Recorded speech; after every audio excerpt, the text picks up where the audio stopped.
أعوذ بالله من الشيطان الرجيم నేను శపించబడిన బహిష్కరించబడిన శైతాన్ నుండి రక్షణ పొందటానికి అల్లాహ్ శరణు వేడుకుంటున్నాను. بل متعت هؤلاء وآباءهم حتى جاءهم الحق ورسول مبين.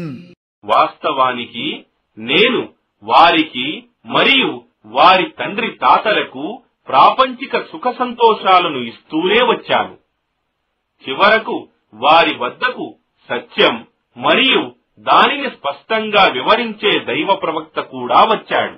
ولما جاءهم الحق قالوا هذا سحر وإنا به كافرون. కానీ వారి వద్దకు సత్యం ఈ ఖురాన్ వచ్చినప్పుడు వారన్నారు, ఇది కేవలం మంత్రజాలమే మరియు నిశ్చయంగా మేము దీనిని తిరస్కరిస్తున్నాము.